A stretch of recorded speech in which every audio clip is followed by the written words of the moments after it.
Bom dia a todos.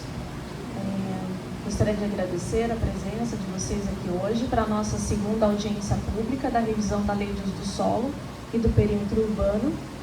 Em nome da Rosana, secretária de Obras e Planejamento Urbano, em nome do prefeito, Silvio Valerini, gostaria de agradecer também à empresa GeoBrasília, que está aqui hoje para fazer essa apresentação. O William vai explicar a dinâmica para nós, dessa audiência, e hoje a Rosana não pôde estar presente, então eu estou aqui em nome dela também para agradecer vocês.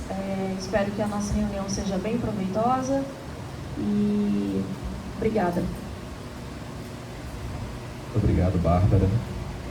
Então, bom dia a todos, prazer revê-los aqui, Então, alguns aqui eu já consigo decorar o rostinho, já sei que já nos encontramos em eventos passados, Então, prazer revê-los hoje. Então, hoje a gente vai ter a nossa segunda audiência pública para discutir as questões relativas a esse processo de revisão do uso e ocupação do solo e parcelamento do solo.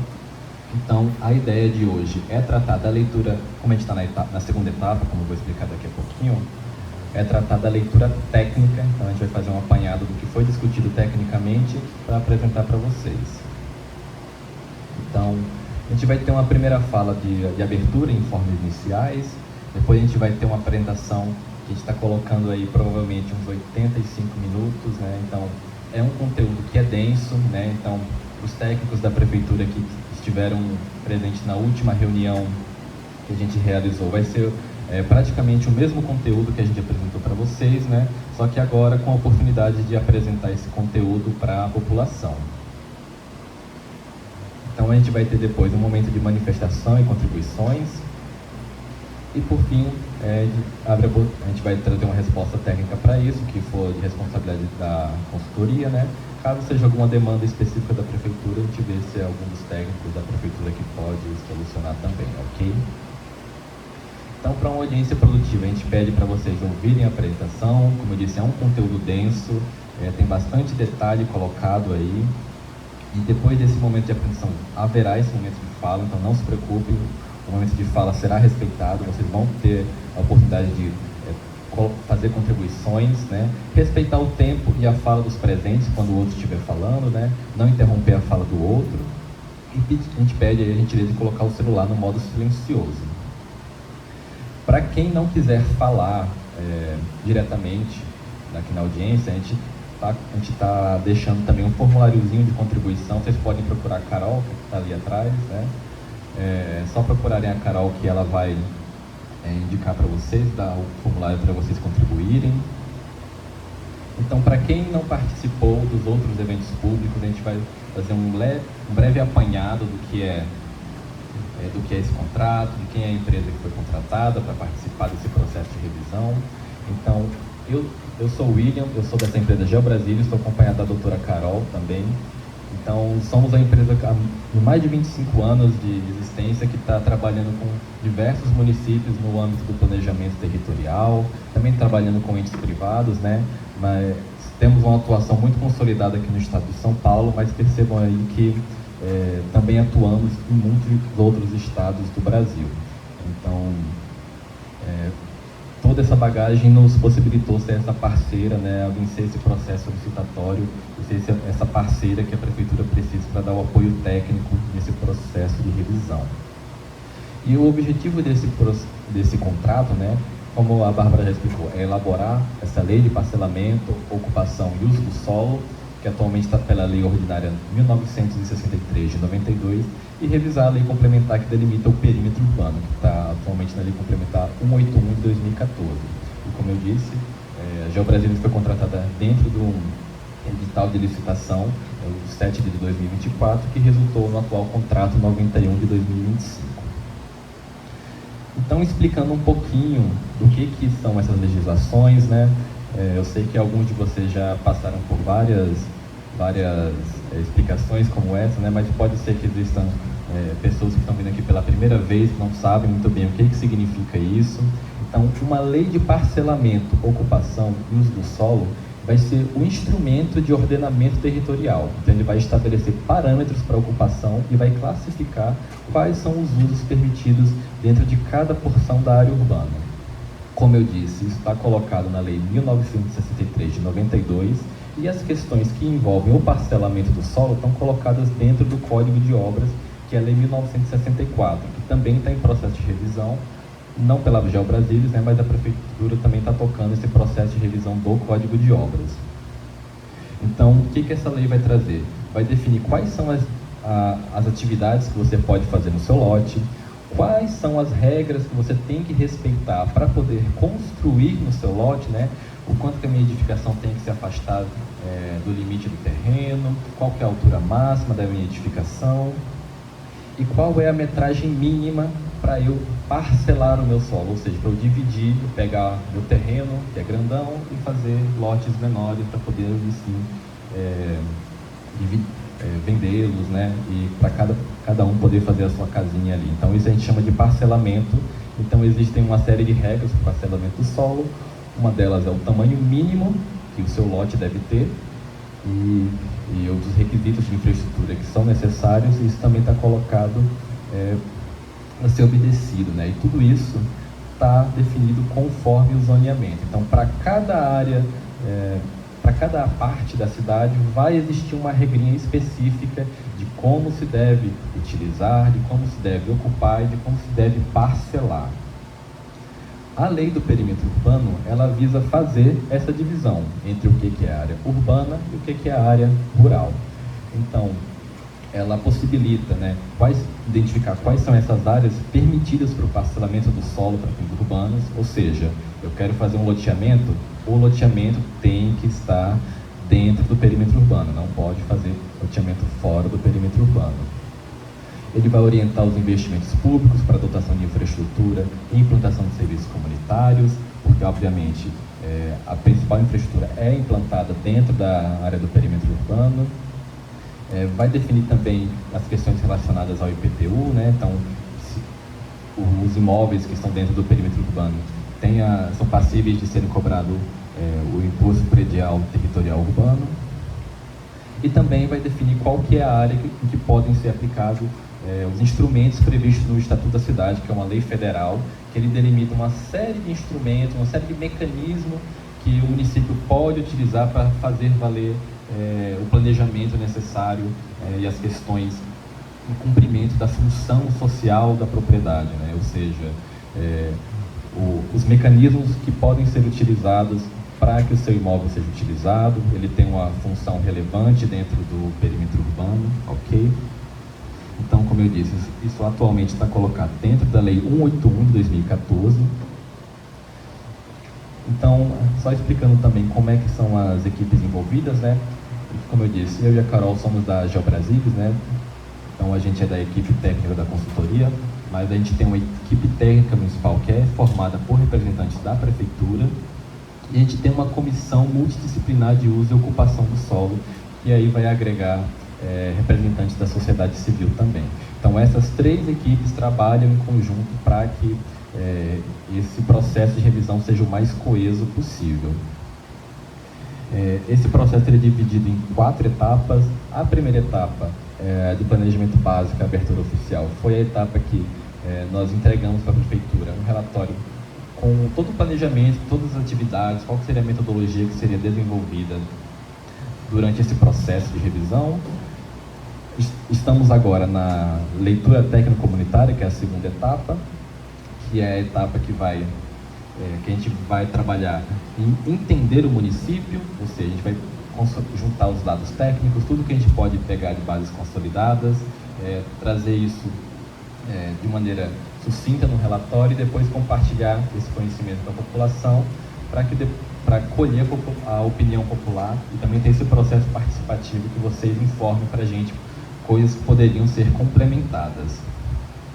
Depois disso, a gente chega na terceira etapa, que é a idealização das propostas e diretrizes estratégicas, que é a primeira etapa que a gente vai, de fato, falar o que pode ser diferente do que está colocado hoje na legislação. E a quarta etapa, que é a etapa que a gente transforma todas as propostas em formato de minuta de lei, ok? Então, como eu disse, estamos agora na segunda etapa. Esse evento faz parte desse processo em que a gente apresenta a síntese dessa leitura técnica para colher agora a opinião da população, a opinião comunitária, né? Então, o que é essa síntese que a gente vai apresentar para vocês? Ela nada mais é do que um resumo de tudo que a gente colocou nesse relatório preliminar, que ele é técnico, e que ele está dividido da seguinte maneira: a gente tem uma leitura regional, uma leitura ambiental e de saneamento, uma leitura socioeconômica, uma leitura urbanística e uma leitura jurídica. A gente sabe que um tema puxa o outro, mas é importante a gente manter alguma segmentação para facilitar o entendimento de como essas questões aparecem no relatório, né? Então, o que eu vou trazer aqui vai ser uma síntese destas 5 leituras que estão colocadas no relatório. Está aqui, é um relatório bem denso, está aí com as suas 260 páginas, se eu não me engano. Então, tudo que eu vou apresentar aqui é um resumo, assim, um resumo do resumo, digamos assim, né? Porque tem muito conteúdo para apresentar em pouco tempo. E a gente destaca que todo esse relatório técnico, ele é feito a partir de dados secundários, que são somados a dados primários e dados fornecidos pelos técnicos municipais.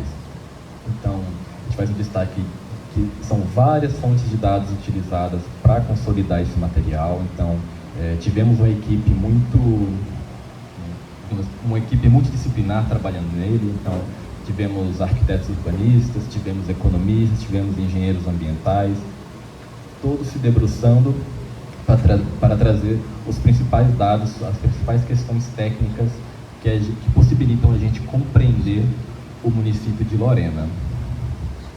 Entrando na leitura regional, ela tem por objetivo analisar os aspectos relacionados à inserção territorial de Lorena dentro do seu contexto da região metropolitana, evidenciando quais são as suas dinâmicas, qual a sua relação dinâmica com a região metropolitana do Vale do Paraíba. Então, essa é a região metropolitana do Vale do Paraíba, e percebam ali o destaque para Lorena, que ela está a 180 km de São Paulo, 220 km do Rio de Janeiro. É um local estratégico ali, a meio termo, digamos assim, entre duas capitais importantíssimas, e como eu vou explicar posteriormente, até mesmo num ponto intermediário para acesso de Minas Gerais. Ela integra, como eu disse, a região metropolitana do Vale do Paraíba e Litoral Norte, que ela está colocada pela Lei Complementar número 1666 de 2012, que integra 39 municípios. O seu principal acesso ocorre pela rodovia Presidente Dutra, então é uma via importantíssima que faz a integração de vários municípios, né, através do seu eixo. Ela faz parte da sub-região 3, do que a gente chama dessa subdivisão da região metropolitana, né, que vai agregar Aparecida, Cachoeira Paulista, Canas, Cunha, Guaratinguetá, Piquete, Potinho, Roseira. Mas a gente também faz o destaque que existem outras rodovias importantes, como a SP-062 e a BR-459, ok? Então, ditas aí as rodovias que fazem essa ligação, a gente também faz um destaque para a ferrovia que está presente aqui no município, da MRS Logística, né? Existia até mesmo um ramal que ia até Piquete, mas como a gente vai falar daqui a pouco, né, existe também agora uma previsão, uma possibilidade de transformação desse ramal que já está desativado em uma estrada aqui no município, que partiria da USP até a Avibras.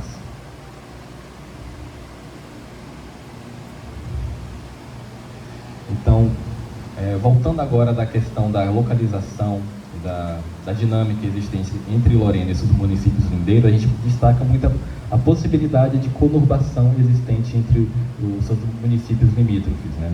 Principalmente entre Guaratinguetá e Canas. Então, o que é conurbação? É quando a cidade de dois municípios crescem de tal maneira que um se junta ao outro, né, e você não percebe quando você sai de um município e você entra no outro. Então, há aí a possibilidade do que o crescimento urbano resulte numa conurbação entre esses dois municípios, né? Principalmente pensando nessa questão da rodovia Presidente Dutra, que ela atua como um importante vetor para essa conexão. A gente faz um destaque também no âmbito regional. A gente pega dados preliminares do IBGE, que ele traz o deslocamento da população que sai do município para outro município. Então, o que a gente está percebendo aqui? Que Lorena, diferentemente de, por exemplo, Canas ou Guaratinguetá, apenas 7,24% dos deslocamentos para fora do município são para estudo, enquanto nos outros municípios, por exemplo, Canas, chega a ser 18,30%.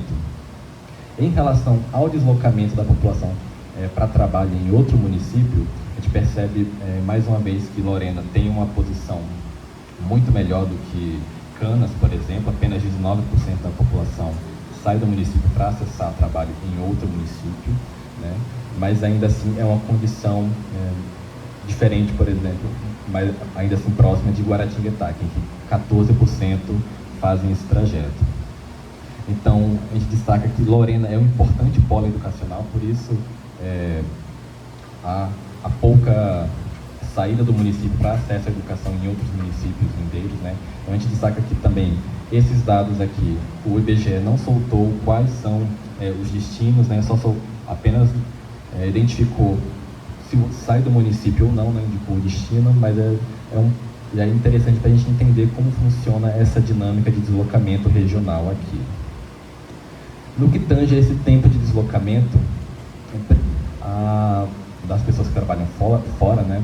Então, ele ocorre principalmente entre 16 a 30 minutos ou de 31 a 60 minutos.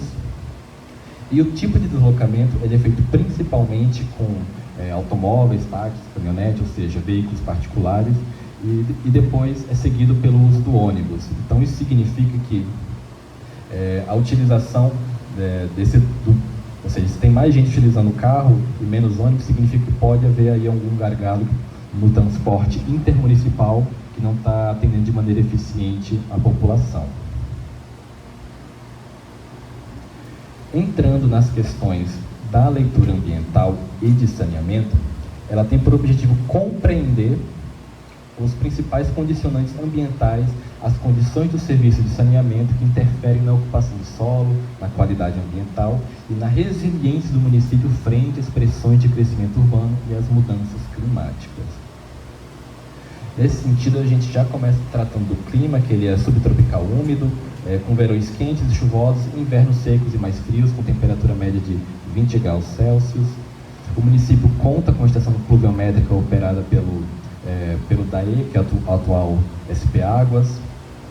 E aqui a gente faz uma correlação da média de chuvas em milímetros que cai aqui em Lorena, então nada diferente do que a gente observa no restante da região, ou seja, os períodos de começo e fim de ano são de fato os mais chuvosos, e o período do inverno, ali no meio do ano, menos chuvoso. Com uma precipitação média anual estimada em 1.385 milímetros. Aqui a gente chega para tratar das questões de declividade no município. Então, percebam que as áreas com declividade situadas estão situadas principalmente na Serra do Mar, que está aqui embaixo, né? e na Serra da Mantiqueira, que está ao norte. Então, há um vale formado entre essas duas serras que se localiza o Rio Paraíba do Sul, e que também é onde está localizada a cidade de Lorena. Então, a gente destaca também que não há inclinações superiores a 45 graus aqui no município, portanto, o município não tem áreas de proteção permanente, APPs de encosta em Lorena. Agora, entrando nas questões hídricas, a gente traz aqui a divisão de unidades de gerenciamento de recursos hídricos, as chamadas UGRs, para entender onde é que Lorena está nesse contexto. Então, Lorena está colocada aqui na UGR 2, que é a UGR do Paraíba do Sul, né? Então, a gente destaca que toda essa região aqui é uma região, como eu disse, que ela tem toda essa influência sobre o Rio Paraíba do Sul, né? A principal corpo hídrico dessa região. Então, como eu disse, o principal corpo hídrico é o Paraíba do Sul, com seus principais afluentes sendo o Ribeirão São João, Farroupilha, Tabuão, Coatinga, Ribeirão dos Macacos, Córrego Mondesi, Córrego dos Passos, da Fazenda do Porto Meira, Córrego das Poças, Ribeirão Limeira, Córrego do Tampinho, Tijuco Preto, Córrego da Fazenda Vista Alegre e o Ribeirão Mandi.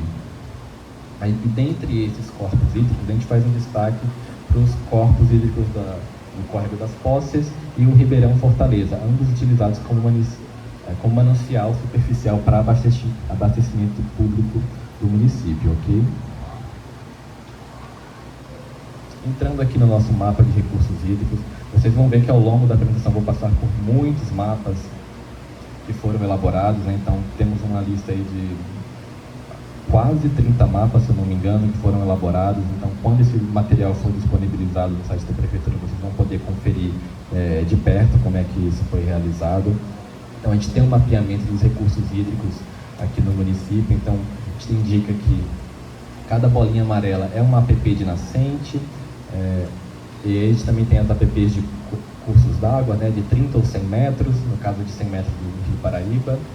Então, o ponto de principal atenção recai para as áreas que esses corpos hídricos têm interferência da ocupação urbana, que ocorre de forma extensa em vários afluentes, da margem direita do Rio Paraíba do Sul, né, com destaque para o Ribeirão Tabuão, Ribeirão Mandi e Ribeirão Quatinga.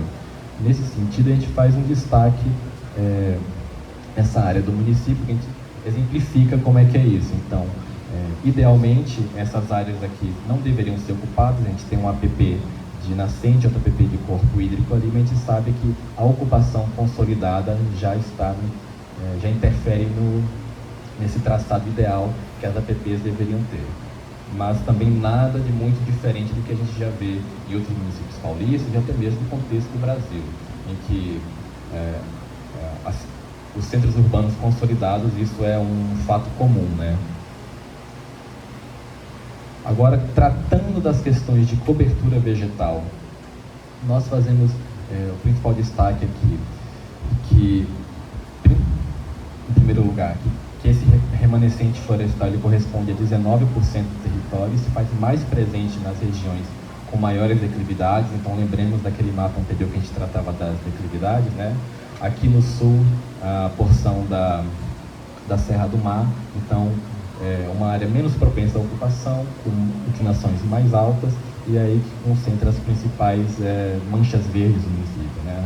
As principais formações florestais existentes. Dando um zoom agora na área urbana do município, a gente vai começar a perceber que existem alguns fragmentos ali existentes, né? Então, em proximidade da área urbana, em especial na margem direita do Rio Paraíba, do sul, e próximos aos bairros São Roque, Centro e Cabelinha, e a nordeste do perímetro urbano, na região onde se localiza a Floresta Nacional de Lorena, né? Então, esse ponto aqui, onde está localizada a Floresta Nacional. No que tange às áreas protegidas, a gente traz esse mapa aqui que ele vai trazer a hidrografia presente dentro do perímetro urbano, como também as questões de praças públicas, as unidades de conservação existentes na proximidade do perímetro urbano e também áreas demarcadas como de preservação ambiental, como macroárea, né, pelo plano diretor. Então, quando o plano diretor entra lá em 2016, ele vai trazer essas macroáreas. Então, a gente traz como destaque aqui também. Então, o município ele tem uma unidade de conservação devidamente enquadrada, um Sistema Nacional de Unidades de Conservação, que é o SNUC, né, que é a Floresta Nacional de Lorena, como eu já expliquei. Então, essa Floresta Nacional possui um plano de manejo que vai orientar o que se poderia ou não fazer nessa área e na proximidade dela, né? E ela vai definir uma zona de amortecimento para envoltória a essa floresta, né? Que atualmente isso vai estar regido pela resolução do CONAMA 428 de 2010 e pela resolução, como eu disse, a resolução 428 e a 508 de 2025. Então, são estabelecidas aí regras que vão interferir nas questões de atividades que poderiam ser implantadas aqui em raios que podem variar ou de 2.000 metros ou de 3.000 metros, quando for um empreendimento de maior impacto. A gente faz um destaque também, que foi inaugurado em maio de 2016 o Parque Ecológico do Tabuão, porque ele vai ocupar uma área de aproximadamente 2,4 km², né, que é uma área voltada à conservação ambiental, à educação ambiental e ao ecoturismo, porém essa área não é uma unidade de conservação, ok? Entrando agora na questão da suscetibilidade a movimentos de massa e inundações de Lorena, a gente pega esse mapa do IPT, feito em 2018, em que as regiões com suscetibilidade alta a movimentos de massa ocorrem, em geral, nas regiões de maior declividade, majoritariamente para essa porção sul do município. Então, obviamente, né, para a gente ter um movimento de massa, ele precisa ter uma certa declividade para que esse movimento possa ocorrer. De modo contrário, uma região que é suscetível à inundação é a região da planície, então por isso que a gente tem essa inversão aqui entre o movimento de massa nas áreas ao sul e ao norte e a suscetibilidade à inundação nessa porção central do município. Então, nessa porção central, esse movimento de massa ele apresenta pouquíssimo risco, né? Então, a suscetibilidade alta de movimento de massa é de apenas 0,1 km² dentro da área urbana. Na questão que tange a inundações, né, a área com inundação sujeita a alta suscetibilidade à inundação é de apenas 3,8 km² e de média suscetibilidade 35 km², o que equivale a 0,93% e 8,61% do território.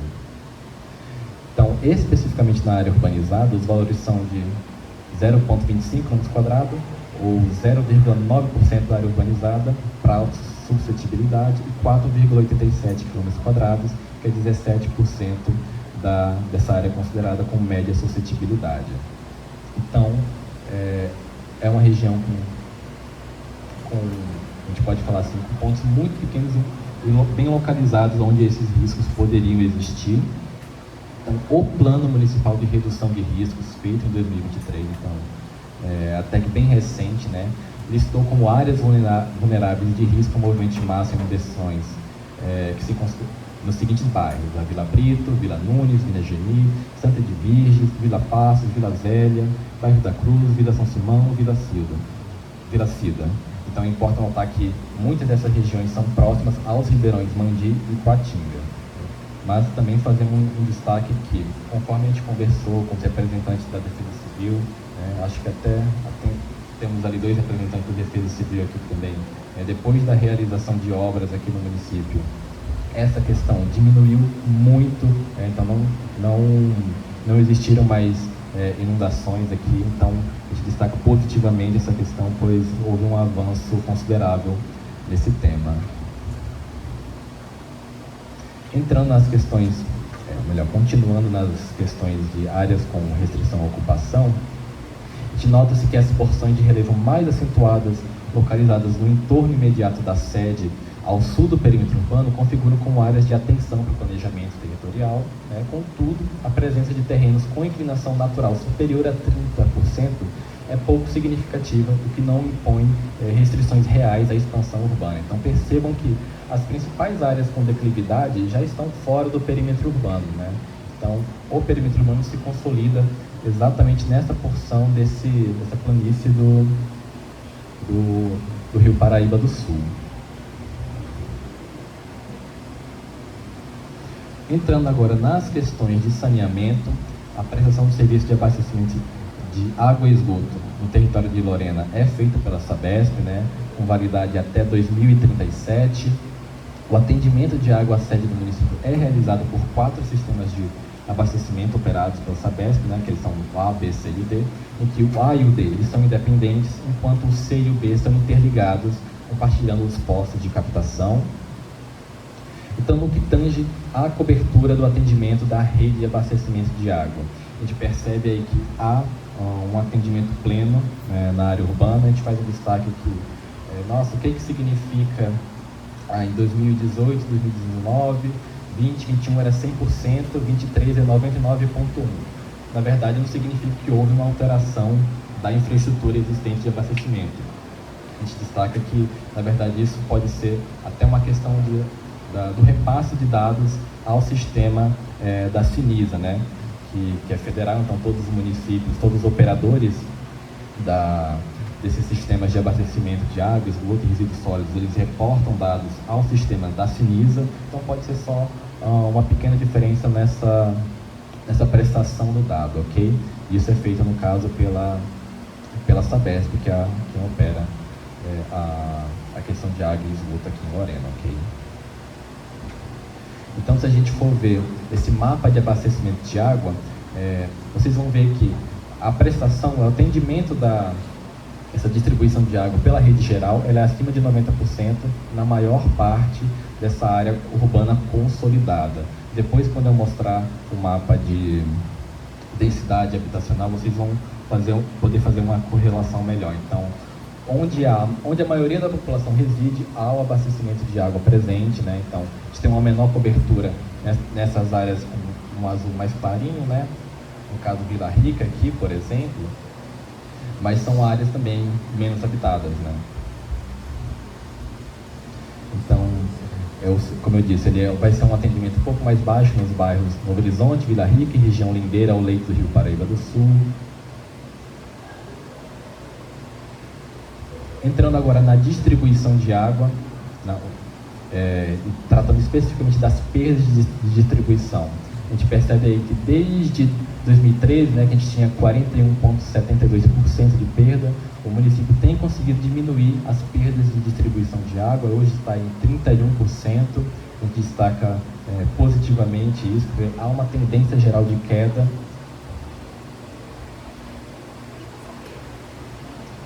Essa perda, quando, por exemplo, quando a Sabesp manda água para a tubulação para chegar à nossa casa, a água não chega a 100% na nossa casa porque tem pequenos vazamentos, vai se perdendo um pouco nesse processo de distribuição. Isso é normal, todo o sistema de distribuição tem, e é um desafio fazer com que essa distribuição não tenha perda. Acho que é quase impossível, né? Mas aí, por isso a gente traz essa questão para que os municípios e os operadores desses sistemas eles trabalhem continuamente para verificar onde é que estão ocorrendo essas perdas. Isso.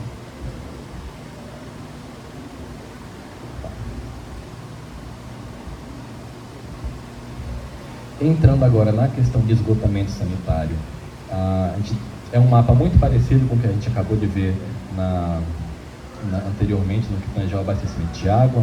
Então percebo aí que a região consolidada com maior ocupação vai ter essa infraestrutura instalada de 90% a 100%, né, dessa área. Então é muito parecido com o que a gente viu anteriormente. Então o baixo atendimento, onde é que ele ocorreria? Nos limites do perímetro urbano e nos bairros como Vila Rica, Comerciais, Novo Horizonte, Ponte Nova e São Roque, que são áreas, como eu disse, menos habitadas. Então, o esgoto coletado em Lorena ele é encaminhado para a estação de tratamento que é existente, né, cujo efluente é tratado e lançado no Rio Paraíba do Sul. Mais uma vez, a gente tem aqui um índice de atendimento que ele está ali no 100%, né, da população urbana com a rede coletora de esgoto. Então, há pequenas diferenças aqui entre 100%, 95%, 98%, 99%, mas a gente destaca que não significa necessariamente uma transformação da rede de infraestrutura, basicamente é uma questão de prestação de dados para esse sistema federal da Cinisa. Então, ele possui essa rede coletora de esgoto instalada na área urbana, enquanto na área rural a solução é individual, em geral por fossas sépticas. Aqui a gente traz a questão de resíduos sólidos, mais uma vez, muito parecido com o que a gente viu nos outros dois mapas, em que a cobertura de coleta de lixo em domicílio é acima de 90% na grande maioria da área urbana consolidada da cidade. Então, quem possui essa responsabilidade dessa coleta de resíduos é a Prefeitura Municipal, que terceirizou isso atualmente para a Epocar, né? Que aí ela vai fazer a adequação da destinação final. Então, entre os domicílios urbanos, 65% são atendidos por coleta, e destes 2.485 possuem coleta uma ou duas vezes por semana, enquanto 19.000 têm coleta 3 vezes ou mais. a cobertura da coleta de lixo em relação à população total entra nessa mesma questão de essas pequenas incongruências na prestação de dados, mas a gente entende aí que há uma grande cobertura.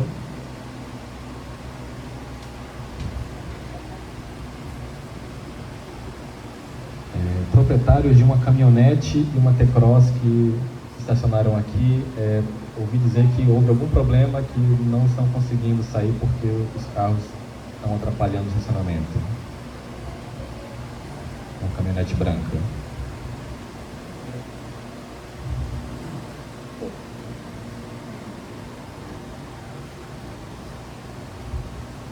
Pois bem.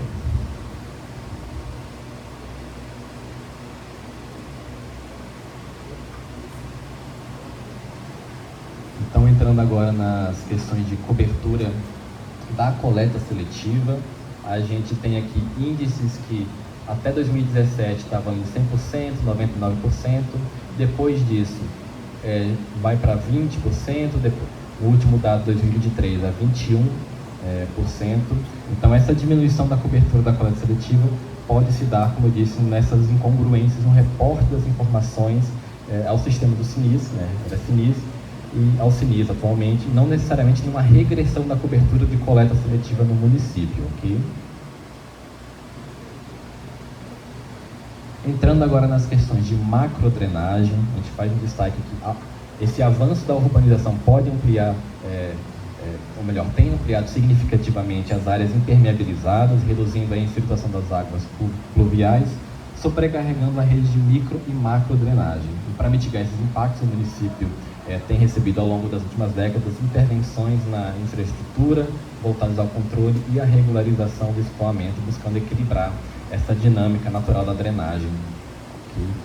Então, a gente faz algum destaque como a barragem de regularização do córrego Santa Lucrécia, a barragem de regularização do córrego Tabuão, o dique de contenção, dique de proteção e demais canalizações realizadas. Isso está colocado no Plano Municipal de Saneamento Básico.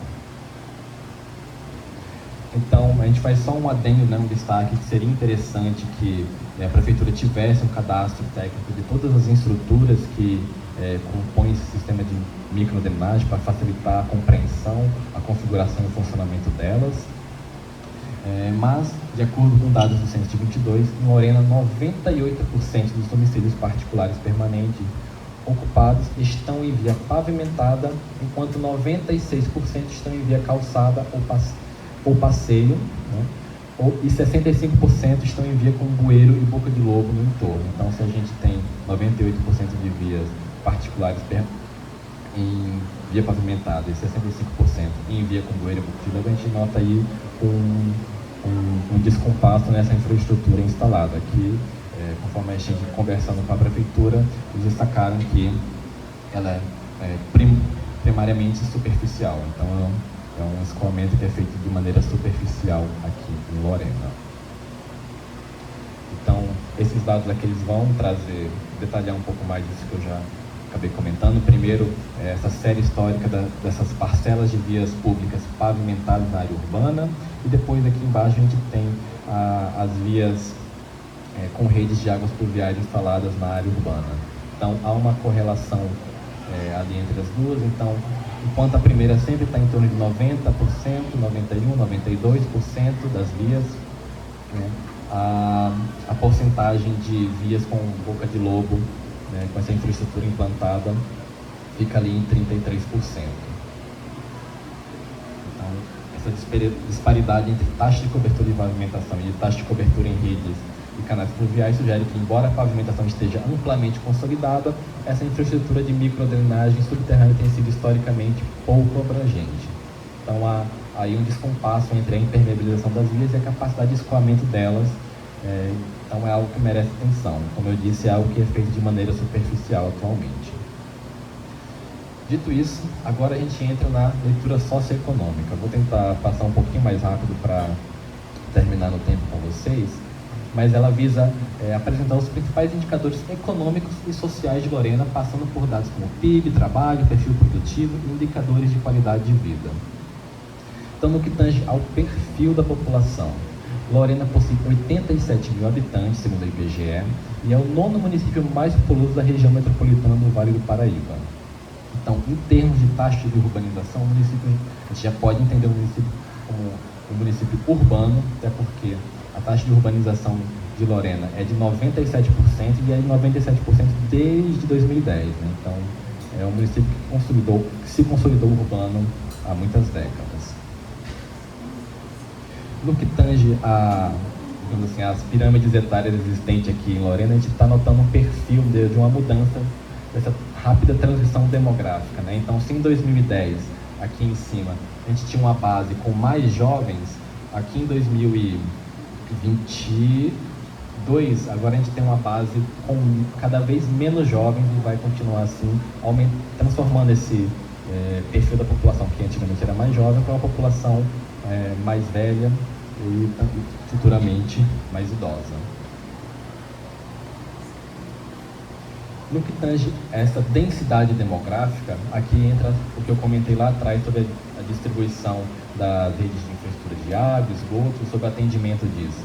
Então, a gente tem aqui, nessa área urbana consolidada, as principais densidades habitacionais do município, a principal densidade demográfica. Então, enquanto nessas áreas que estão aqui mais afastadas, nesse amarelo mais clarinho, também eram as áreas são as áreas menos habitadas, mas que também, como eu expliquei anteriormente, eram as áreas com menor infraestrutura e menor atendimento de água, esgoto e coleta de resíduos, ok?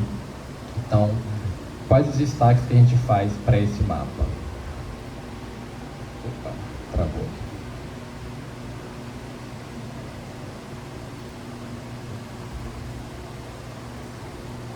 Então, Lorena possui uma densidade de 204 habitantes por quilômetro quadrado, que é um índice superior ao da região metropolitana.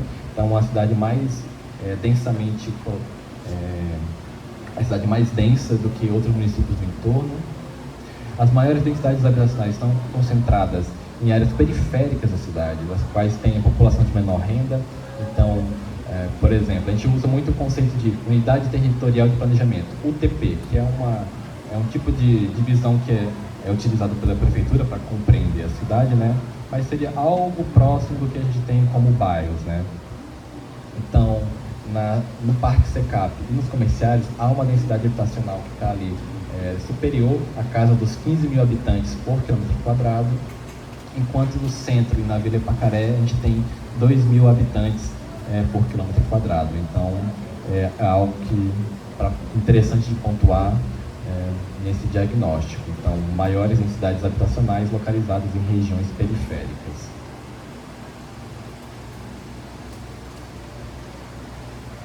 Então, como eu disse, Lorena possui maior densidade populacional e maior taxa de urbanização. Então, a gente pode dizer que é um estágio mais maduro no processo de urbanização, e é um crescimento demográfico de Lorena apresentou uma contínua desaceleração nos últimos censos. Então, essa aqui é a taxa de crescimento geométrico da população no censo demográfico 2000, 2010 e 2022. Então, isso significa que, apesar de a sua população estar crescendo, vem crescendo em um ritmo cada vez mais lento. O que é diferente quando a gente compara com a região metropolitana do Vale do Paraíba, que está aqui no meio, e com o estado de São Paulo. Então, a cada um desses períodos, eles também diminuíram o seu ritmo de crescimento, mas não diminuíram o seu ritmo de crescimento da mesma maneira que Lorena. Ou seja, Lorena diminuiu mais o seu ritmo de crescimento. A taxa de natalidade de Lorena recuou 24% na última década. São questões assim, interessantes de pontuar também. E o percentual de pessoas com mais de 5 anos de idade que não residia no município 5 anos antes da pesquisa é inferior às médias do estado de São Paulo e da região metropolitana do Vale do Paraíba. Então, a gente pegar esse dado de pessoas com mais de 5 anos que não residiam no município, e se a gente somar com esses dados de pessoas que residiam há menos de 10 anos ininterruptos no município, a gente vai ver que Lorena também tem menos pessoas nessa condição do que as médias do estado de São Paulo e da região metropolitana.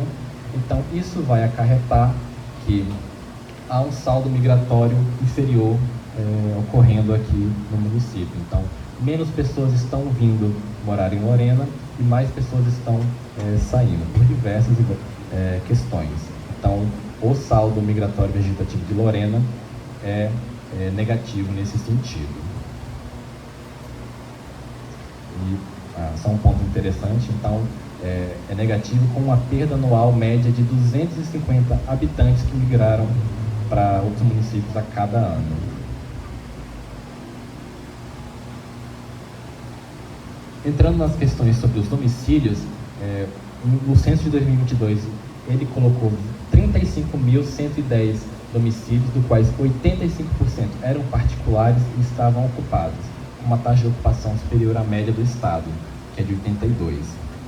Os domicílios não ocupados e de uso ocasional ficaram abaixo da média estadual, com 4,6%, o que sugere que o município não possui a característica de ser utilizado como a segunda residência para atividades de lazer e descanso.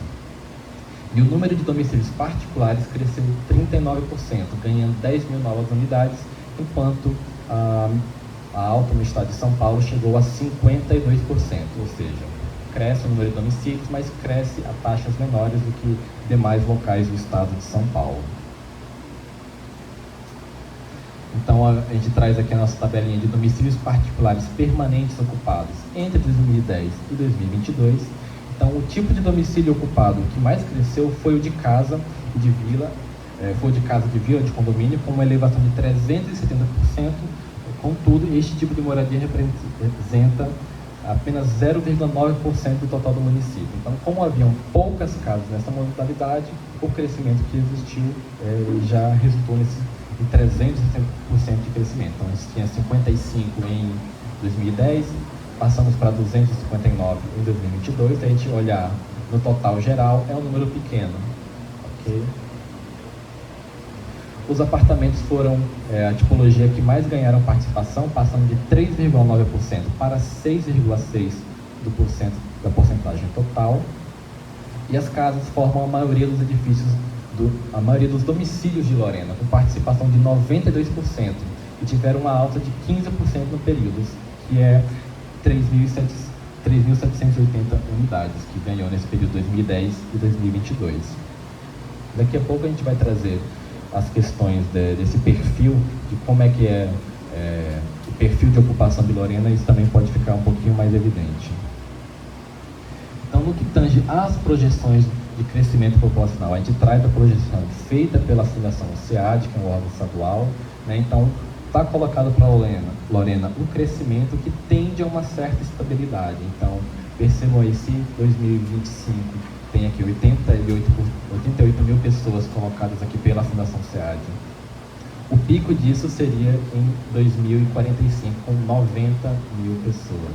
Então, aí há uma tendência à estabilidade, e lá em 2050 de queda na população de Lorena. No que tange ao perfil econômico do município, o PIB de Lorena é de 3,9 bi, conforme IBGE, e ele é a 10ª maior economia da sua região metropolitana, tendo um crescimento anual de 9,6% e um PIB per capita de 43.299. Então, aqui a gente traz também uma comparação com a média da região metropolitana e do estado de São Paulo. Perdão. Então, aí percebam que há um crescimento no PIB per capita, né, em todos os recortes territoriais feitos, só que, mais uma vez, é um PIB per capita ainda inferior à média estadual e da região metropolitana. Se a gente pegar na divisão desse PIB, né, que a gente chama de valor adicionado, quando a gente quer falar sobre os setores que compõem esse PIB, a gente fala sobre o valor adicionado. Então, há uma predominância do setor de serviços, que representou 50% das riquezas geradas no município, seguida pelo setor de indústria, com participação de 38% do município. Então, a agricultura, ela acaba ocupando pouquíssimo na geração do PIB municipal, e há aí essa predominância dos serviços seguidos pela indústria.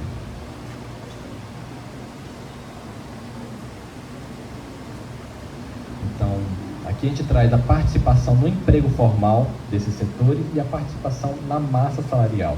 E o que a gente pode entender aqui?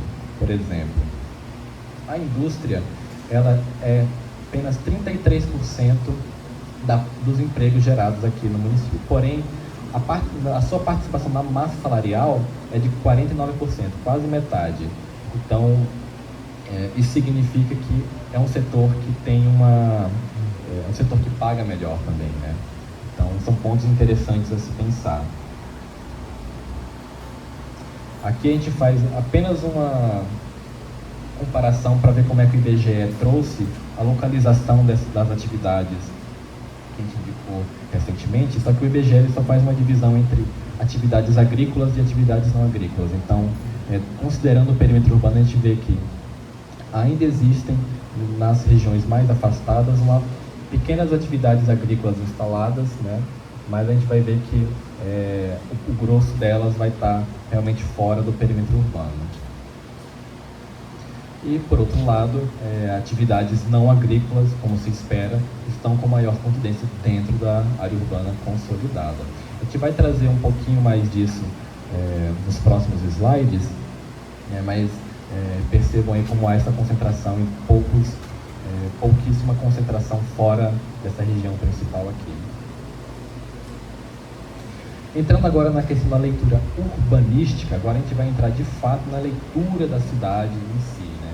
Então a gente tem por objetivo apresentar as principais considerações quanto à condição urbanística, abordando os aspectos de maior relevância para a compreensão dessa configuração urbana, que resultou dessas ações de uso, ocupação e parcelamento do território. Então a gente começa por um mapa de evolução urbana. Então a gente fez alguns recortes temporais baseados nas cartografias, nas primeiras fotos de satélites disponíveis para consulta. A gente pegou várias fontes de dados para poder consolidar tudo isso em um mapa de evolução urbana, que a gente dá um pouco do panorama de como é que surgiu Lorena. Então o surgimento da ocupação de Lorena, assim como as demais cidades do Vale do Paraíba, está muito associada a esse período de estabelecimento de vilas para as expedições bandeirantes, né, que se construída a partir de um caminho geral, né, que era utilizado para acessar a região de Minas Gerais a partir de São Paulo, que era Piratininga, a partir de 1601. E a partir disso, como eu disse, vão surgindo vilas para dar apoio a essas expedições. Então, pouco a pouco a cidade vai crescendo. Então percebam aqui, principalmente nos primeiros 2 séculos, é uma ocupação que está consolidada, principalmente nesse miolinho aqui, que está em roxo, rosa, né, lilás. Mas a gente faz alguns adendos que depois disso o crescimento urbano de Lorena foi vertiginoso. Então, até o ano de 1927, o crescimento urbano de Lorena ele é lento e gradual, né, em contraste com a mancha urbana existente já a partir de 85, né, que é consideravelmente maior e já apresenta as principais feições encontradas atualmente, indicando um rápido crescimento nesse período de 58 anos. Tanto é que esse rápido crescimento também foi acompanhado já pela implantação do primeiro programa estadual de habitação do município, que é o SECAP, com 295 unidades instaladas.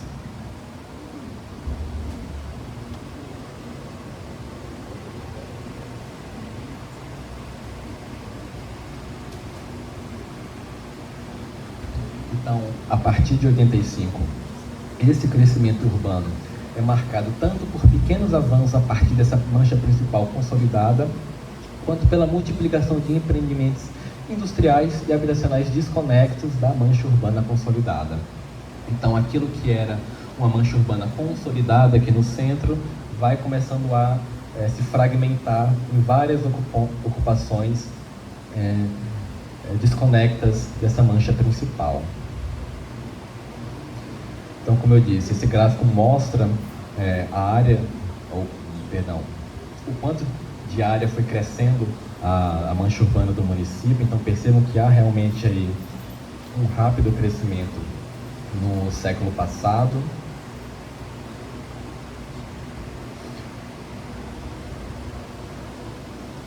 Aqui a gente traz a questão da verticalização, para tentar entender um pouco mais desse perfil de utilização imobiliário aqui de Lorena. Então, esse mapa aqui traz a verticalização existente em vários municípios aqui da região metropolitana. Então, a gente verifica que Lorena está bem aqui, está considerada como um dos municípios com menor verticalização quando comparada com os demais municípios que compõem essa região metropolitana. Então, outros municípios são muito mais verticais do que Lorena. E, como eu disse, principalmente quando a gente compara com São José dos Campos e Taubaté. Então, é um padrão imobiliário que é marcado pela horizontalidade. Então, aqui a gente traz um mapa de densidade construtiva por quadra, né? Que a gente traz o número de domicílios existentes em cada quadra. A gente faz um destaque também que maiores densidades continuam sendo colocadas aqui em regiões periféricas, né? Alguma quadra ou outra tem uma densidade maior. Então, é um padrão marcado por essa horizontalidade, mas que com o coeficiente de aproveitamento, que eu vou falar daqui a pouquinho, quando trazer a leitura jurídica, de 4,5, né? O coeficiente de aproveitamento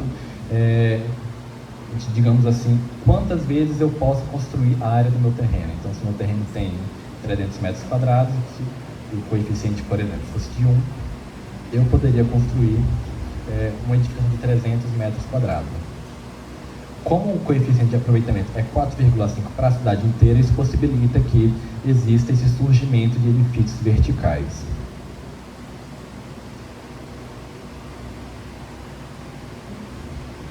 Pensando agora de onde estão surgindo, onde é que estão se localizando os novos parcelamentos de solo. Eles estão localizados em porções periféricas, né?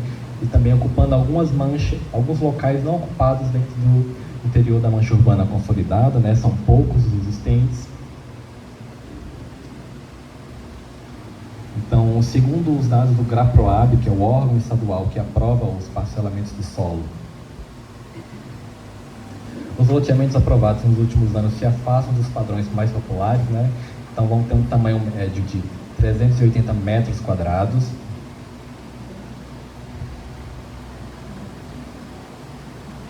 E segundo dados do censo de 2022, Lorena conta com apenas uma favela como unidade urbana, que é considerado o Parque das Rodovias.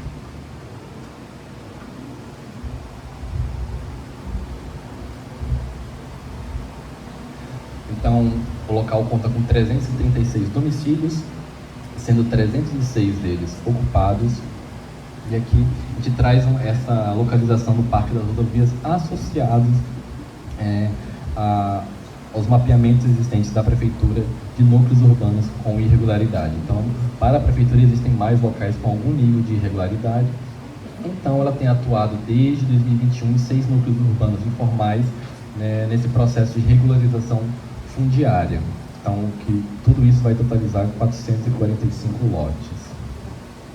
Aqui a gente traz um mapa de ZEIs, né, onde é que estão localizadas as ZEIs, que são as Zonas Especiais de Interesse Social, que são as áreas que a gente tem que ter uma maior atenção para a provisão e para a provisão de habitações novas ou regularização das edificações existentes. Então, a gente tem as ZEIs 1 e as ZEIs 2, que a ZEIs 1 é de regularização e a ZEIs 2 é de provisão de residências novas. Então, como eu disse, o Parque Secap está aqui nessa parte da cidade, então é um local considerado como ZEIs também. A gente também tem lá no Parque das Rodovias também. Então, desde 81 foram implantados 11 empreendimentos de habitação de interesse social em Lorena, que vão totalizar 2.047 unidades habitacionais implantadas. Agora a gente entra nas questões da estrutura urbana primária, que a gente vai ver como é que essa distribuição de vias, como é que é a localização dos equipamentos públicos. Então percebam que essa mancha de calor que a gente fez é da localização de equipamentos públicos, juntando escola, equipamentos educacionais, de saúde, assistência social, todos juntos para a gente ver onde é que eles se localizam majoritariamente. Então percebam aí que há uma forte existência no centro, mas também a gente tem algumas concentrações em alguns locais periféricos.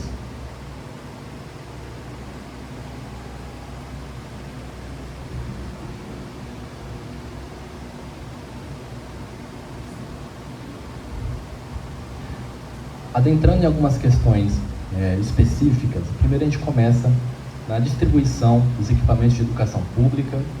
Então a gente nota aí 12 centros municipais de educação infantil instalados em diferentes porções do município, possuindo a capilaridade em bairros periféricos. Entretanto, existem locais que não possuem unidade de ensino infantil, como Ponte Nova, que vai demandar um maior deslocamento para acesso a esse serviço público. No ensino fundamental, há 30 unidades educacionais de ensino fundamental, com uma capilaridade superior às escolas infantis. E para além da concentração das escolas na mancha urbana consolidada, ainda existem 2 unidades educacionais existentes, né, mas localizadas em área rural, mas que estão desativadas.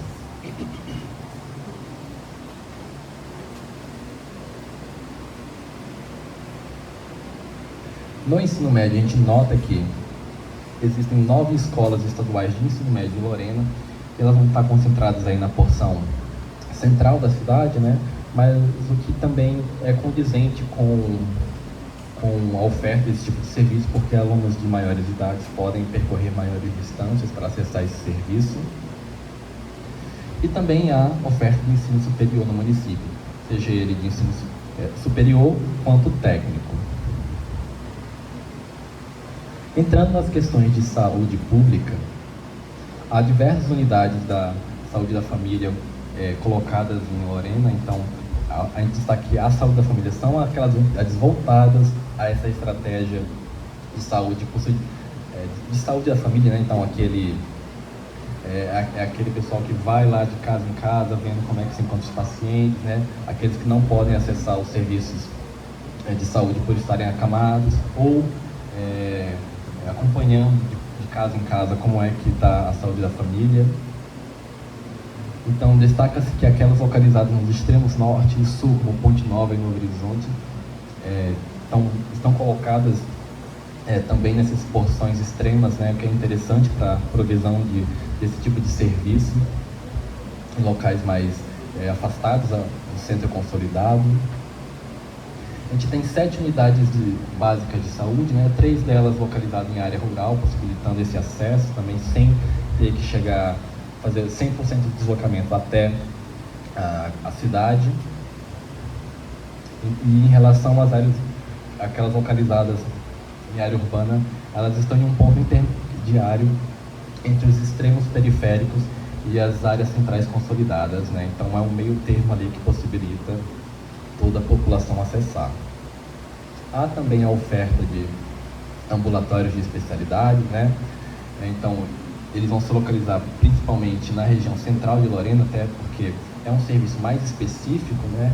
Não dá para ter a capilaridade de um serviço mais básico.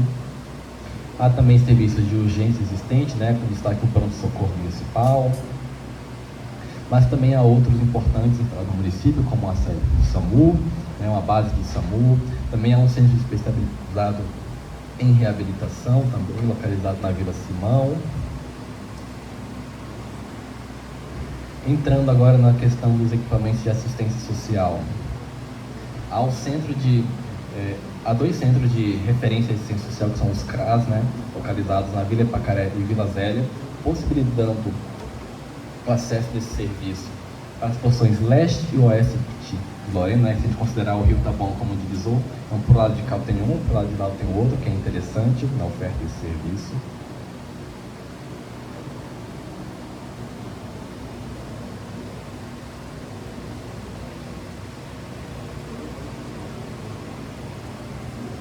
A gente tem um centro de referência especializado em assistência social, que é para casos mais graves, né, que ao invés de terem atendido no CRAS,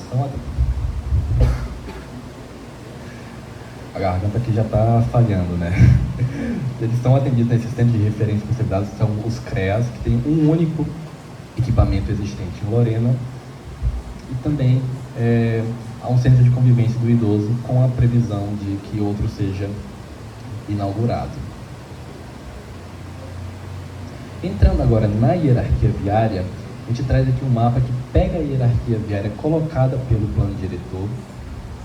Então, o plano diretor também vai falar sobre a política municipal de mobilidade urbana. Então, ele vai colocar também que, quando da revisão da lei de parcelamento, ocupação e uso do solo, as regras e critérios para zoneamento de vias deverá obrigatoriamente atender a nova hierarquia viária estabelecida. Então, qual é essa hierarquia estabelecida? Há uma divisão aí entre vias arteriais, que a gente tem a via arterial principal, secundária, metropolitana e urbana do intranel, né? Essa intranel, essa laranjinha, localizada aqui nessa parte central, fazendo um anel do centro da cidade. A gente vai ter as vias coletoras marginal, a coletora urbana e a coletora vicinal. E por fim, a gente vai ter a via de trânsito rápido, que no caso corresponde às rodovias, aqui em verde, ok? Então a gente tem que entender essa nova hierarquia colocada pelo plano diretor e considerá-la nesse processo de revisão. O plano diretor também trouxe projetos específicos para vias com ciclovias, ciclorotas existentes ou ciclofaixas, né? Então todas essas em verdes aqui colocava como proposta, então muitas delas já foram realizadas.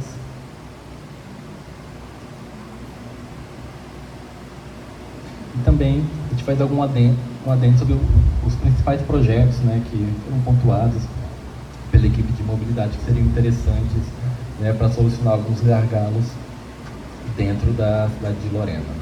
Então, por exemplo, como eu já citei, essa estrada no trecho antigo da ferrovia Lorena-Piquete. A gente faz um adendo também da possibilidade de criação de uma ponte sobre o rio Tabuão, para criar mais uma rota de transposição entre os dois lados.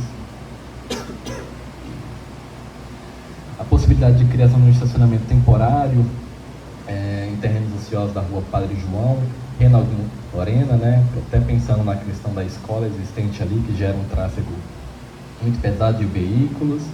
E também a inclusão de uma terceira faixa nas rotatórias da Avenida Peixoto e a construção de passagens elevadas para pedestres, que, quando da realização desses elevados da rodovia, não se permitiu essa passagem de pedestres.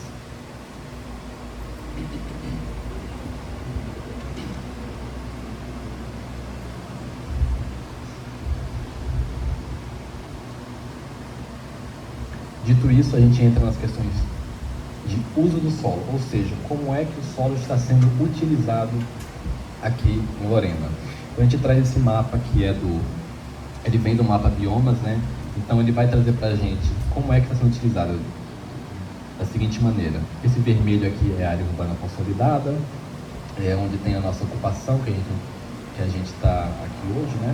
Como eu já vim citando várias vezes. Em verde são os principais fragmentos florestais ainda existentes. Esse marronzinho aqui a gente traz da silvicultura. A gente percebe também que a gente tem várias áreas de lavoura em rosa colocadas nessa planície do Rio Paraíba do Sul, né? Enquanto esse amarelinho aqui vai corresponder a áreas de pastagem, né? Ou demais usos agropecuários que existem ali. Então, a agropecuária vai corresponder a 74% da utilização do solo de Lorena.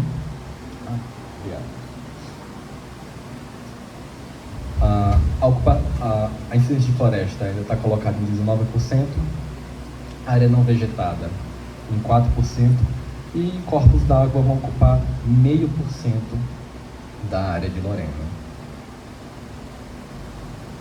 Entrando nas questões de quais usos existem dentro da mancha urbana, dentro do perímetro urbano,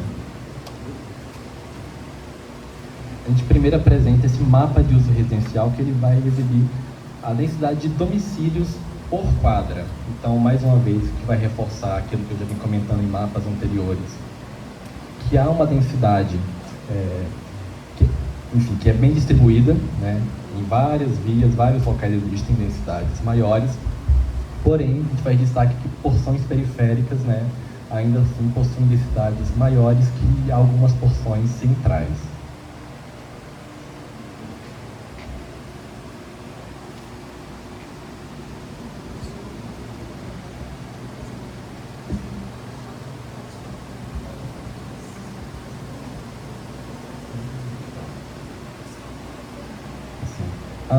A Bárbara pediu para fazer um adendo, né? Que esses mapas já estão disponibilizados no site da Prefeitura. Então tem uma abinha lá que dá para consultá-los. Então é um material que vocês já podem ter acesso, ok?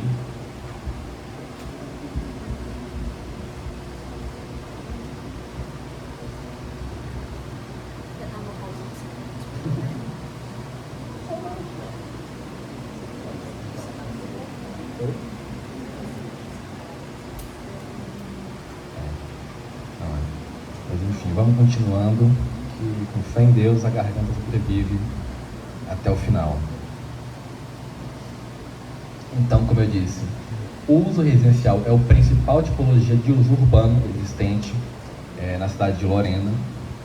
No que tange ao uso não residencial, a gente vai perceber uma concentração deles, uma relação inversamente proporcional com o uso residencial.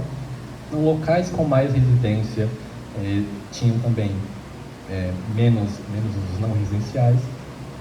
Locais com usos com predominância de usos não residenciais vão ter uma menor predominância de moradias, com exceção da região do centro. Então, por isso que a gente entra nesse mapa de uso misto. Então, a gente percebe que, ao mesmo tempo que o centro é uma porção que concentra habitação, né, também vai concentrar muitos estabelecimentos não residenciais. Então, isso significa que há um uso misto muito presente no centro. Mas o que a gente percebeu foi o seguinte, que nas vias principais, esse uso misto, ou seja, no meu lote eu tenho, por exemplo, um comércio no térreo, em cima eu tenho a minha moradia. Então, esse uso misto nas vias principais, ele vai ser estabelecimentos de maior porte, voltados predominantemente ao atendimento dessa demanda municipal. Por outro lado, quando esse uso misto está localizado em vias locais de mais bairros majoritariamente residenciais, o uso misto está associado a estabelecimentos predominantemente destinados ao atendimento dessa demanda de bairro. Entrando agora nos usos e atividades incômodas com potencial impacto, né, ao uso residencial, a gente fez esse mapa aqui para mostrar onde é que eles estão localizados principalmente. Então, o plano diretor já traz a macroárea de interesse industrial. São essas áreas em vermelho, que são áreas que devem ser destinadas ao uso industrial, que não deveriam ser permitidas habitações ali, porque uma habitação ou loteamento do lado de uma indústria vai gerar um conflito. Isso vai impossibilitar que demais indústrias se implantem nesses locais. A gente faz um adendo também que há a presença de atividades minerárias instaladas aqui, então a extração de areia ocorre nessa porção aqui do município, e faz um destaque também para a iminente instalação de uma unidade da siderúrgica da Companhia Vale do Paraíba, que é esse rosinha aqui, que está localizado fora do perímetro urbano. Então foi muito comentado nas nossas reuniões passadas, sobre essa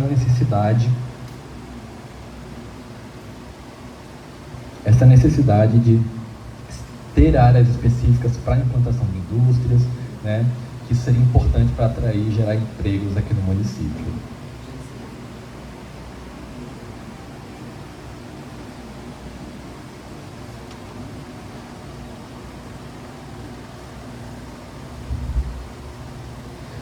Entrando agora nas questões de ocupação do solo, a gente traz um mapa aqui com os tipos de ocupação. Então, casas, apartamentos, casa de vila e condomínio. Então, casa é esse amarelinho, apartamento é essa tipologia rosinha aqui, e casa de vila é esse roxinho aqui. Então, as casas vão corresponder a 89% dos domicílios, enquanto os apartamentos vão representar apenas 9% do total. Entretanto, possui essa existência de 382 domicílios classificados como casa de vila ou condomínio.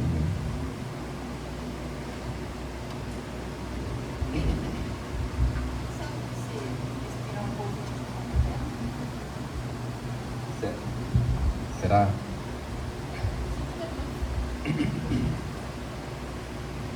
E aí? Não, aqui o meu medo é que a gente parar um pouquinho, a gente possa dispersar e a gente demora um pouco mais para voltar. É uma apresentação longa, né?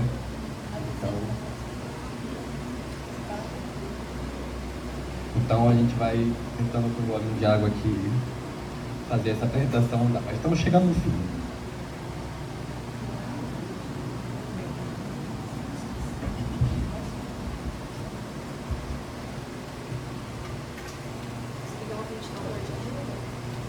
Olha, acho que não. Eu já estava começando a falhar ali já. Então a gente faz um mapa dos aspectos urbano-habitacionais, ou seja, as tipologias de habitação existente. Então, o que a gente descobriu aqui em Lorena? Que a gente tem nessa região central, a gente chama de habitação central, entre aspas, né? Essa porção onde existem muitas residências instaladas sobre comércios, né?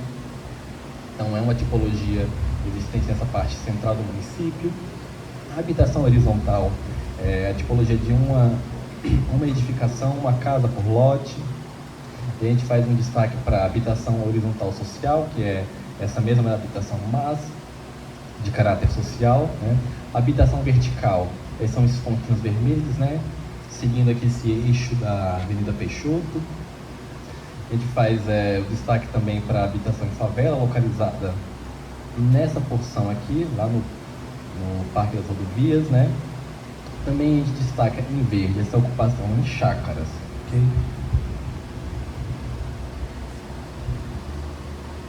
Aqui a gente traz um pouco do que esses vazios urbanos existentes e não ocupados em Lorena. Então a gente traz as glebas que não foram parceladas, não foram ocupadas. A gente percebe que existem ainda algumas áreas dentro do perímetro urbano que poderiam passar por esse processo de parcelamento do solo.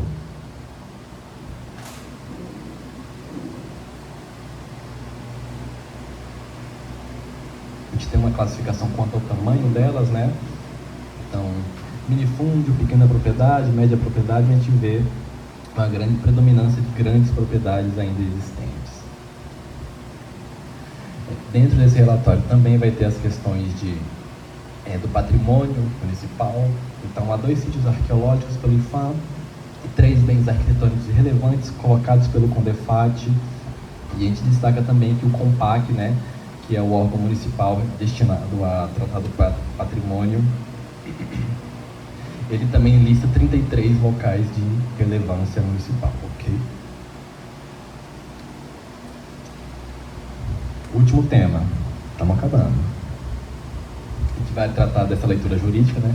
Ou seja, quais os aspectos normativos a gente vai fazer o destaque para considerar nessa revisão. Como eu disse, isso está colocado na Lei Ordinária 1963 de 92, né? Então a gente tem uma divisão por zonas, que é feita em zona urbana, zona industrial, zona rural, zona de interesse ambiental, zona de interesse e de proteção ambiental, né? Só que a gente destaca que essa divisão de zonas atua meio que como um macrozoneamento nesse nível de planejamento. A gente destaca também a necessidade de atualização dessa legislação frente à divisão existente originalmente, né? Então, lá atrás, o mapa de uso do solo de Lorena considerava até o distrito de Canas. Hoje, Canas é um município separado.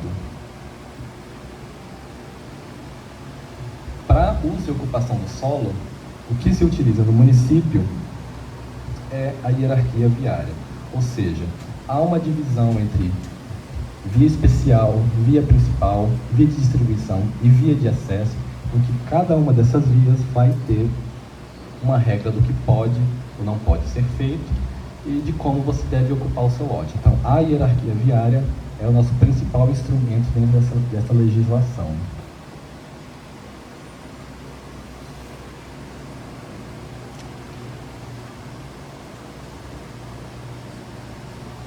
Então, a gente destaca como pontos de atenção que a gente precisa melhorar na legislação, que existem 2 arranjos vigentes, que no primeiro capítulo ele vai citar os usos residencial, comércio, serviços, usos recreativos, turísticos, e vai dar a eles subcategorias. E depois, em um outro capítulo, ele vai trazer os usos industriais, mais classificando-os de acordo com fontes poluidoras. A gente não recomenda essa divisão, né? Por quê? Tal divisão ela pode ser problemática para o município, pois cada um dos arranjos estabelece parâmetros para categorização que podem ser necessários entre si. Então, se nos usos de comércio e serviços estão colocados as questões de geração de tráfego, de ruído, e nos usos industriais as questões de poluição, a gente vai perceber que, por exemplo, existem usos de comércio e serviços que também podem se configurar como fontes poluidoras, como postos de venda de combustíveis, e os usos industriais também poderiam ser classificados quanto à sua geração de tráfego e produção de ruído. Então é importante fazer uma conexão coesa entre esses diversos usos e atribuir categorias de comodidade para cada um dos usos, linkando todos eles numa lista só. A gente faz um destaque também que a legislação ela abre margem para alteração das regras de uso presentes em 2 artigos, né?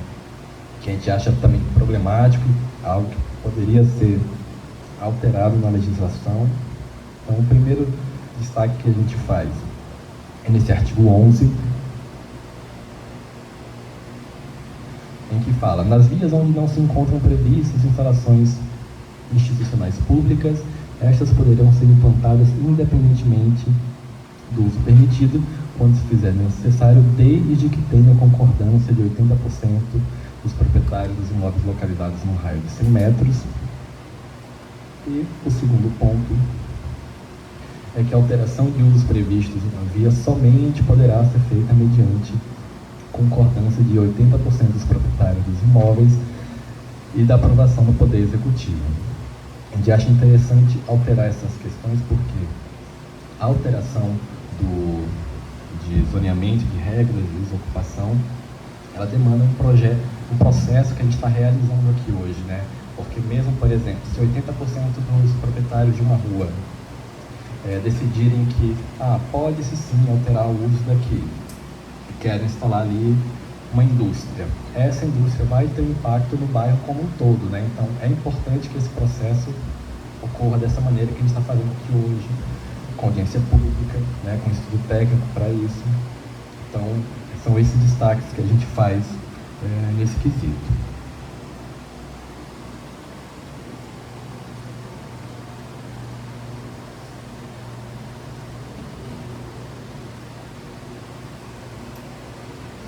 Entrando agora nas questões de ocupação.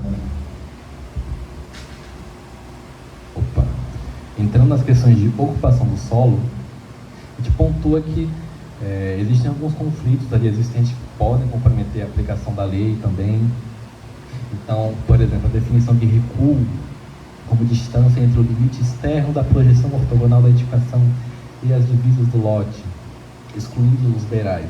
Ela é problemática porque ela pode impor as divisas do lote, né, ou a obediência de uma mesma distância, que pode dificultar demais a ocupação desse lote. Os parâmetros estabelecidos por vezes eles vão ser omissos, vão ser incompletos, então eles não vão informar todas as aplicações possíveis. Então há um gap, há uma zona cinzenta aí que a gente não sabe o que fazer para algumas questões. Então, por exemplo, não são determinados lotes mínimos para usos não residenciais e recuos para usos não residenciais em vias de acesso. Mas a principal problemática é esse estabelecimento de parâmetros distintos em diferentes tipos de uso. Ou seja, se a gente tem uma edificação que foi feita para ser um comércio, mas agora eu quero que ele seja um outro tipo de serviço a ser implantado ali. Se ele tinha parâmetros específicos para esse comércio, você não consegue licenciar essa edificação já existente para esse outro uso, ok? Então, o ideal é que os parâmetros de ocupação sejam gerais para todos os usos, ao invés de ser separado um por um.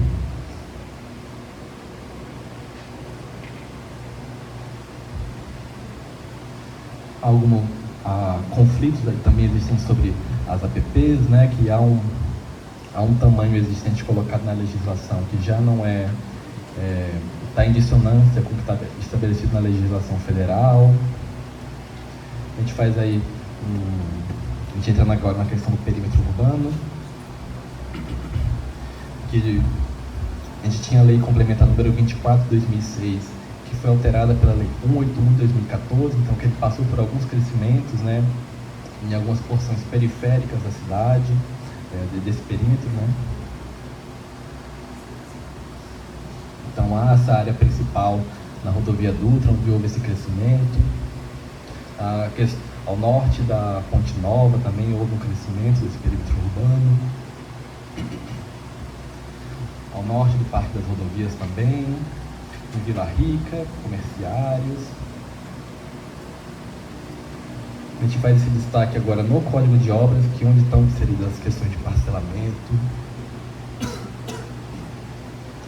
Então, há um perigo ali colocado que há margem para que desmembramentos, você tem uma gleba, eu quero subdividir ela em vários lotes, né, utilizando a infraestrutura existente, que eles possam ser desmembrados sendo áreas públicas, que a gente sabe que a gleba em si, ela tem que ser doada, 35% tem que ser destinada à área pública, para sistema de circulação, equipamentos comunitários, equipamentos urbanos, espaços livres de uso público.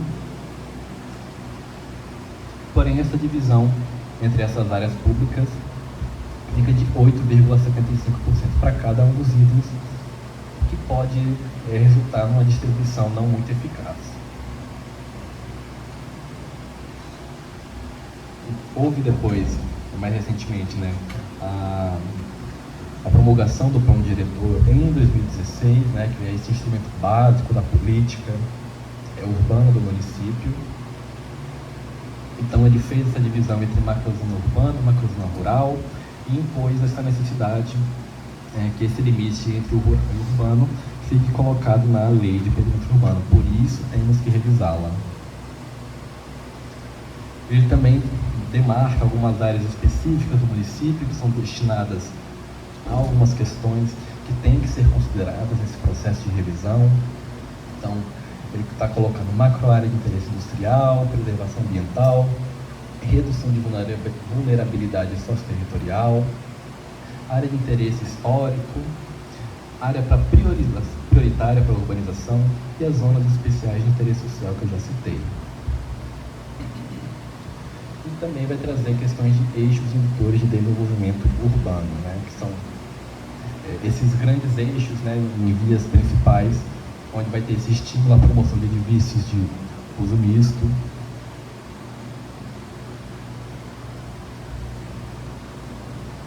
Implantação de equipamentos comunitários em áreas públicas ou imóveis ociosos, implantação de projetos urbanísticos nas vias, regulamentação da utilização dos espaços públicos pelo comércio ambulante e a promoção de programas habitacionais em imóveis ociosos, né? Então são questões a se considerar, que foram colocadas pelo plano diretor, que vão ser tomadas como base para a etapa seguinte, né, que é a etapa de propostas. Faz pequenos apontamentos, né, que o plano diretor também trouxe alguns avanços na temática do parcelamento do solo. Então, a gente faz um destaque sobre o desmembramento, que ele passa a exigir uma infraestrutura básica já instalada para ser permitido, né? Acho que por último aqui também é algo que a gente comentou muito em reuniões com os técnicos da prefeitura, mas os projetos de loteamento vão passar a prever obrigatoriamente vias marginais contíguas às faixas de domínio, de rodovias, ferrovias, vias de transmissão de energia e APPs, né? O que pode evitar o enclausuramento dessas áreas, que é muito importante, o que não existe na legislação atual. Dito isso, estamos indo nos finalmente. Então, esse aqui é o nosso cronograma de participação social. Então, já tivemos a primeira audiência pública, estamos na leitura técnica comunitária, que a gente tem audiências públicas, né, audiências públicas setorizadas na semana que vem. tivemos nossas oficinas públicas e, posteriormente, nas demais etapas, teremos mais eventos públicos que a população vai poder participar.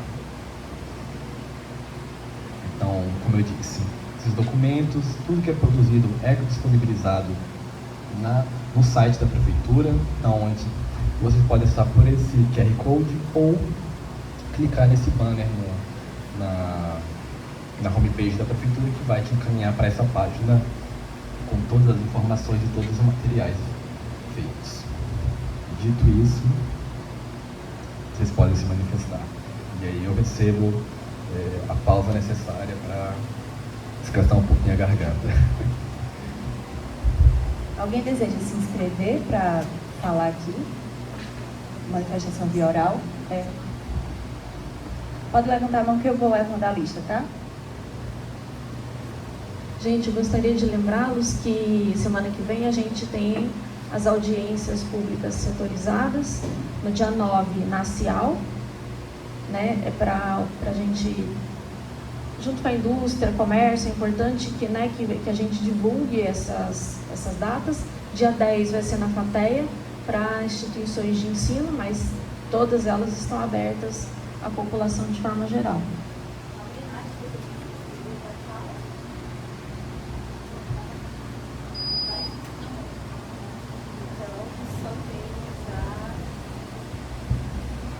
Paládia de Oliveira, certo?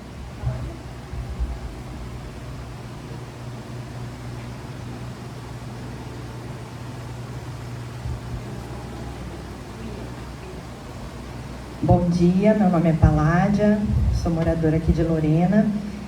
E, William, obrigada pela apresentação. Acho que quando a gente faz uma audiência, a gente até espera que tenha, né, esse momento bem preenchido de participação. Pena que está sendo reduzido hoje aqui, gente, fica o primeiro convite, né? Falem, participem, esse é um momento importante para a gente se expressar. Com o que eu pude avaliar do relatório, William, né, da equipe da GeoBrasilis, também completo, acho que o material que a Prefeitura contrata, que deve, né, ser aproveitado para vários outros trabalhos, uma leitura técnica importante do nosso município. E um ponto que eu quero chamar a atenção é sobre o mapa partição fundiária, que está na seção de vazios urbanos, da página 202 a 203, 204 do relatório. E aí vocês apresentam, né, o vazio urbano como um problema, uma questão de que há uma expansão dispersa da cidade, e que existem algumas glebas grandes, né, gleba grande propriedade dentro dessa categoria que é colocada lá, e colocam dentro dessa categoria uma área que o plano diretor classifica como macrozona de preservação ambiental.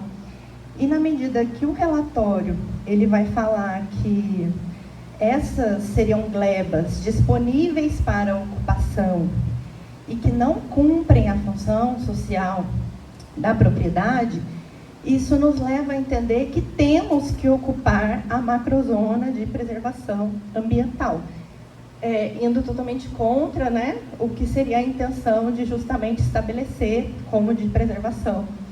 Então, considero que é um ponto que precisa ser revisto, porque pode gerar essa interpretação, e eu estou falando especificamente, deixa eu respirar também, que a gente conhece como área de várzea, ali, Várzea do Paraíba do Sul, Várzea do Rio, né? Próximo ao CSU, aos bairros Cabelinha, Vila Nunes, Vila Brito, que é uma área que há um conflito, né, municipal. O proprietário ele quer lotear, tem outros projetos, existem movimentos sociais que clamam, né, pela preservação da área, dada a sua característica ambiental de ser várzea, uma área alagável, né, uma área usada para drenagem urbana. Então, esse conflito existe no município e o relatório deve refletir essa preocupação e essa função ambiental da várzea. Obrigada. Muito obrigado. Tem mais alguém que queira falar? Vou fazer depois um comentário geral. Ok. Então, pegando só o seu comentário, de fato, o mapa da partição fundiária, ele apresenta as glebas em si, independente do que está colocado ou não no plano diretor. A gente pegou todos os dados do CAR, daquilo que não tinha sido parcelado, para identificar onde é que está essas áreas, mas a gente pode sim fazer uma complementação e uma indicação de acordo com os demais instrumentos incidentes. E só faz um destaque também que, se não me engano, o plano diretor ele não trava totalmente a ocupação dessas áreas, mas ele estabelece também a possibilidade de utilização, mas de acordo com princípios desejáveis para a zona. Então não seria nada parecido com o que a gente tem aqui, mas a gente pode avaliar essa alteração e esse destaque sobre essa temática no relatório também, ok? Obrigado.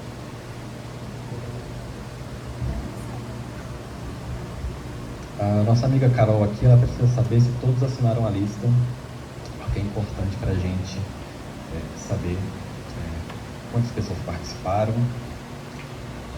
Então, dito isso, quero agradecer muitíssimo a presença de vocês aqui hoje.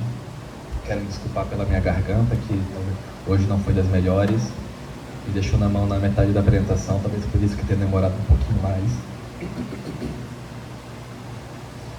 Então, a partir dos comentários que foram feitos hoje, a gente vai pegar tudo isso, além dos próximos eventos que já foram realizados e os que serão realizados, a gente vai trazendo um relatório técnico do diagnóstico consolidado que vai entregar para a Prefeitura no dia 23 de janeiro. Então a gente pega esses dados técnicos que a gente já apresentou para vocês e complementa com o que vocês comentaram aqui hoje, os próximos eventos e dos eventos passados, para trazer uma leitura consolidada do que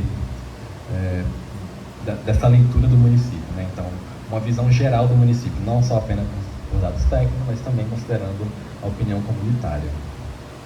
Então, nesse sentido, quero agradecer, muito obrigado, e nos vemos nos próximos eventos. Também a gente vai ter 2 audiências públicas na próxima terça e quarta, mas serão setorizadas, voltadas a serem realizadas nas sedes da CIAL e no FATEA.